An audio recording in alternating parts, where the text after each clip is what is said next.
Dessiner avec quadrillage ou dessiner sans, vous vous posez la question. On y répond dans cette vidéo. Shivan Spin, petit dessin animé, présente dessiner avec quadrillage ou dessiner à l'œil. Salut, c'est Phil de Shivan Spin, petit dessin animé. Aujourd'hui, une vidéo spéciale où je vais dessiner avec la technique du quadrillage et puis je vais réaliser un dessin sans technique de quadrillage. Mais je vais faire exactement la même chose. La technique de quadrillage est une technique assez populaire et qui est utilisée par bon nombre d'illustrateurs, de dessinateurs. Cette technique qui n'est pas du calcage, qui apparente quand même un petit peu puisqu'on reproduit à l'exactitude des carrés. Donc pour faire ce portrait, j'ai utilisé cette technique et pour faire les contours du visage, j'ai regardé les lignes d'entrée et de sortie du carré, d'un côté puis de l'autre. Ici, j'ai utilisé cette technique pour faire les contours du visage et positionner les éléments principaux, comme les yeux, la bouche et le nez. Cette technique de dessin est beaucoup utilisée par ceux qui utilisent le papier et un crayon. En digital, c'est vraiment très rare. Là, c'était pour la démonstration. Et moi, mon objectif n'a jamais été d'être très fort en digital, mais partout, c'est-à-dire tout ce qui me sert dans le digital, je dois pouvoir le reproduire sur le papier ou sur une toile. Mais évidemment, ce que je viens de dire ne peut pas être 100% vrai puisque le digital a quand même des avantages et y renoncer, ce serait un petit peu stupide. Salut, moi c'est Petit Bigorneau et je suis co-animateur, donc je peux vous apporter aussi mon point de vue. Et franchement là, c'est comme il a dit lui. Hein. Super, merci pour cette intervention, ça valait vraiment le coup. Au départ de son dessin, donc la technique consiste à faire des formes géométriques et à reproduire des traits aux endroits du carré.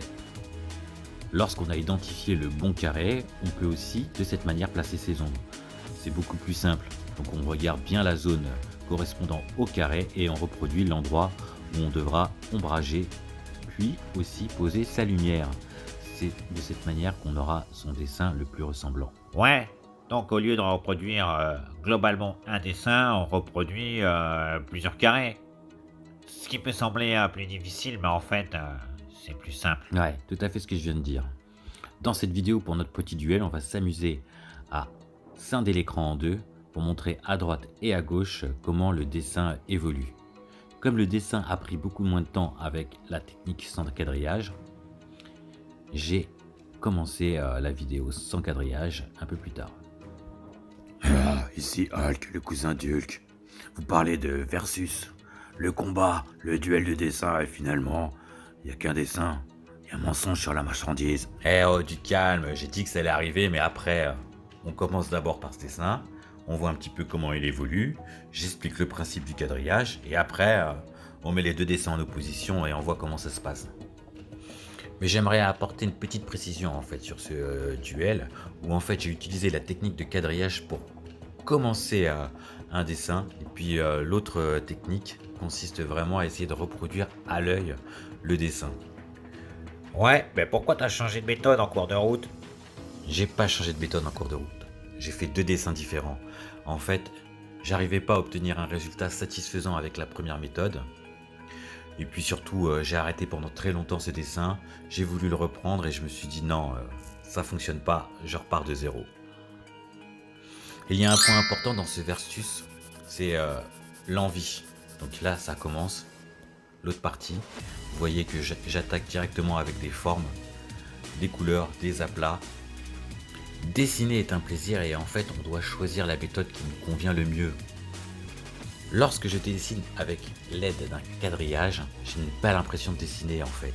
Et donc j'ai l'impression de perdre un petit peu l'essence même du dessin, c'est-à-dire reproduire des formes et pouvoir le faire sans outils annexes. Si j'ai besoin à chaque fois, si j'ai de faire un portrait, d'utiliser un quadrillage, une photo, c'est pas ce que j'ai envie de faire moi comme dessin.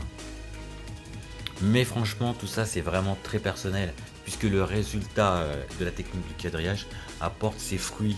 Encore une fois, on obtient des dessins Ouais, Le gars, à chaque fois, il veut parler, il arrive pas, il bafouille. Il va falloir un petit peu que tu te rendes compte que l'animateur star, c'est quand même moi, petit bigorneau, le roi. je dirais même plus, moi, t'es un dieu. Merci. Comme disaient les Anglais, t'es God. Ça y est, le gars, enfin, il comprend. Ouais, c'est moi, God. En fait, moi je dis God parce que t'es surtout une tête de bip. Ah les gars, reconcentrez-vous. Soyez sérieux un petit peu, il y a une vidéo à faire. T'as raison, la technique du quadrillage a mené ses fruits. On obtient d'excellents résultats. D'ailleurs, je vois toujours des dessins sur les forums et les groupes Facebook hyper stylés, super bien. Et c'est pas aussi simple que ça.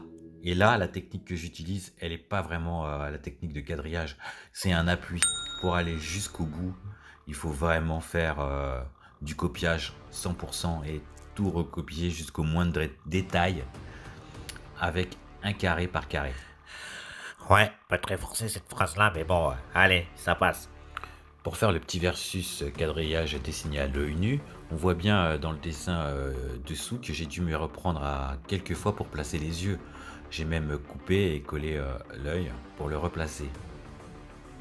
Dans le dessin avec quadrillage, c'était déjà fait dès le départ, donc normalement la forme est la bonne. Sauf qu'après, j'ai joué style, j'ai fait du quadrillage, mais après je dessine à l'œil.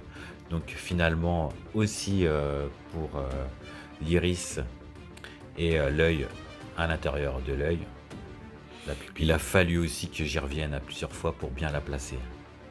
C'est pour ça que ma comparaison entre les deux styles n'est pas totalement réelle, puisque je n'ai pas vraiment utilisé à 100% la technique du quadrillage. C'est aussi pour ça que le résultat est peut-être moins bon que ce que j'espérais. En tout cas, vous verrez le résultat à la fin, même si le dessin sans quadrillage n'est pas vraiment fini, puisque j'ai pas voulu revenir sur les choses qui n'allaient pas. Allez, encore une petite bafouille, par-ci par-là, encore des bafouilles, des bafouilles. Bah vas-y toi, t'as qu'à commenter la suite, on verra si tu bafouilles, si tu bafouilles pas. La technique sans quadrillage à l'œil qui a été utilisée correspond plus à une technique de peintre. Donc on a mis des aplats de couleurs, c'est-à-dire qu'on a utilisé la couleur centrale. Si on utilise un rose, on utilise le rose central et après on vient obscurcir ou assombrir les bords, les endroits qui doivent être obscurcis sont obscurcis et les endroits qui doivent être éclaircis sont éclaircis. Effectivement, ça bafouille pas, mais c'est plat ce que tu racontes. C'est pas super pertinent non plus, on n'avance pas beaucoup. Donc pour la deuxième technique, on fait des formes et petit à petit on les affine. Donc cela est beaucoup moins chronophage, puisqu'on va plus vite en fait. On commence d'abord à poser de gros ensembles, puis on vient affiner le tout. C'est une technique qui consiste à procéder par touches et par plusieurs couches, alors que la technique de quadrillage permet, elle, de bien définir dès le départ tout un ensemble, c'est-à-dire tout un carré. Et là, on va dessiner à fond en descendant. Et donc, on remarque souvent que cette technique est utilisée par des gens qui vous montrent des dessins très bien finis d'en haut et puis en bas pas très définis. Donc, c'est une technique qui permet d'avoir des résultats très rapides.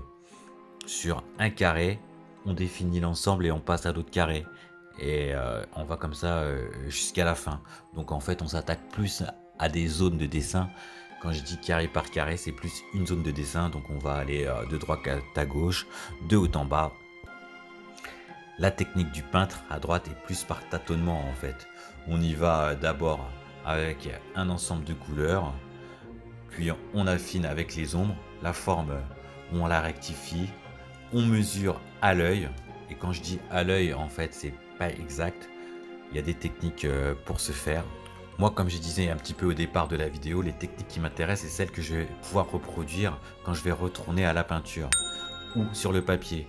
Donc j'utilise en fait mon stylet pour mesurer les choses. Exemple, mon œil en taille réelle sur sur la photo originale mesure un demi-crayon. Je reporte un demi-crayon sur mon œil de mon dessin. Cette technique marche quand on utilise quelque chose qui est à la même taille, c'est-à-dire que la photo originale et le modèle dessiné est à la même échelle. Sinon, il faut faire des petits calculs. On utilise aussi la référence originale. On se rend compte par exemple que l'œil dans la photo originale, c'est à peu près la taille du nez de tel à tel endroit. Donc on se dit que sur son dessin, on devra utiliser la taille de son œil pour faire le nez de tel à tel endroit, exactement de la même façon. Cette technique pourra être utilisée aussi sur un modèle vivant. Alors que faire du quadrillage sur un modèle vivant, ouais, accroche-toi mon gars. Chacune des techniques a ses avantages et ses inconvénients. Et comme je l'ai dit aussi, c'est vraiment une sensation qu'on doit chacun apprécier pour voir si on veut dessiner de telle ou de telle façon. Je pense par contre, et là c'est un avis peut-être un peu tranché, qu'en utilisant des techniques de peintre, on apprend plus à dessiner qu'en utilisant des techniques de quadrillage. Je ne dis pas qu'on ne sait pas dessiner quand on utilise des techniques de quadrillage. Encore du bafouille. Est-ce votre dernière bafouille? Très drôle, merci. Moi, j'apparente plus les techniques de quadrillage à des techniques artisanales. Donc, on ne devient pas un bon dessinateur, on devient un bon artisan dessinateur. Mais un bon artisan dessinateur est parfois largement meilleur qu'un dessinateur. Et ses œuvres valent parfois beaucoup plus cher. Parce qu'une belle reproduction, ça claque quand même. Et encore une fois, ce n'est pas simple. Pour illustrer mon propos, vous avez qu'à voir à quel point c'est difficile de faire des barbes en noir et blanc, de représenter poil par poil. Et ça, même si vous avez un bon élément à copier, un bon carré par carré, c'est pas évident. Les gens, si je me trompe pas, utilisent d'ailleurs de la poudre de couleur noire pour faire leur dessin. Et après, ils gomment pour chaque poil pour refaire tous ces petits reflets blancs. C'est très minutieux, c'est très fastidieux et il faut pas se gourer. Car oui, la technique de quadrillage est utilisée souvent dans le dessin traditionnel. Et donc le dessin traditionnel, comme vous le savez, permet moins de faire des fautes. C'est pas vraiment du travail sans filet puisqu'il existe toujours la gomme, mais faut pas se tromper 10 000 fois et c'est quand même bien plus difficile de faire un dessin en traditionnel avec tous les inconvénients que cela comporte. C'est-à-dire que si on se rend compte très tard qu'il y a un problème, on peut pas revenir d'un coup couper, coller une partie du dessin comme j'aime bien le faire de temps en temps. Moi, je continuerai toujours à apprécier les deux modes de dessin. Par contre, pour ma part, je préfère vraiment dessiner à l'œil. J'en retire plus de plaisir, plus de satisfaction et j'ai l'impression que je peux transposer cette technique sur plus d'un support. Dans les commentaires, vous pouvez me dire ce que vous en pensez, si vous préférez l'une ou l'autre technique. Si vous n'avez pas essayé, je vous invite à le faire. Les deux techniques sont intéressantes. Ici, le résultat est un peu faussé parce que, bien sûr, j'ai pas été jusqu'au bout avec le dessin avec quadrillage. J'ai voulu tout refaire sans quadrillage parce que j'arrivais pas à avoir les résultats attendus. Il m'est apparu qu'il fallait faire trop de rectifications sur le dessin sans quadrillage. Effectivement, peut-être que les proportions étaient meilleures, mais le rendu n'était pas satisfaisant.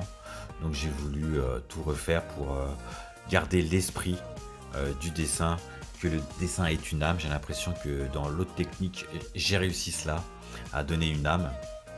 Mais c'est vraiment aussi parce que j'ai pas été au fond des choses et que j'ai pas bien réalisé la technique avec quadrillage, parce que je vous ai dit que je l'ai utilisé au départ et qu'à la fin je m'en suis détaché parce que naturellement c'est une technique qui ne me convient pas et donc je m'en détache assez rapidement sans vraiment le vouloir. Cette longue vidéo touche à sa fin, je vous remercie de l'avoir suivi. Je vous le dis à la fin parce que si vous en êtes là, c'est que vous avez apprécié la vidéo, donc s'il vous plaît, mettez un petit j'aime, un petit commentaire, ça me fait toujours plaisir. Tout au long de cette vidéo, vous en avez pu voir d'autres, des commentaires, puisque j'aime bien de temps en temps en mettre. Ça me permet aussi de vous remercier et de vous dire que ça me fait plaisir. J'espère que ça vous dérange pas. J'ai un lien Utip. À chaque fois que je vous montre, j'espère que vous allez pouvoir enfin y aller pour regarder une petite pub volontairement. Ça me permet de me rémunérer. C'est pas grand chose. D'ailleurs, c'est vraiment pas grand chose puisqu'il n'y a rien pour l'instant pratiquement. Je continue de le dire, hein, c'est mon petit salaire d'artiste. Je partage. J'ai l'impression que cette année, je vais faire du lourd. En tout cas, je l'espère. J'ai beaucoup évolué dans mon painting. À venir, des entrevues avec des artistes tels que Bill Shi, artiste BDiste qu'on va découvrir ensemble. Il y aura beaucoup de portraits parce que j'aime beaucoup progresser dans ce domaine. J'ai l'impression que c'est la clé pour moi, pour après faire plus de dessins d'imagination comme j'aime beaucoup en faire, comme j'aimais beaucoup en faire, puisque là, je vais avoir une grosse période de portraits. Le premier portrait en mode quadrillage, je l'ai réalisé en 6h30, l'autre 1 heure de moins, 5h30. Et quand je dis 1 heure de moins, en fait, il a été au bout, c'est-à-dire bien plus vite. Preuve que je l'ai pas fini, je l'ai même pas signé. Donc un dessin fini et un dessin pas fini. Abonnement, activation de la cloche, commentaire, partage, c'est le combo gagnant.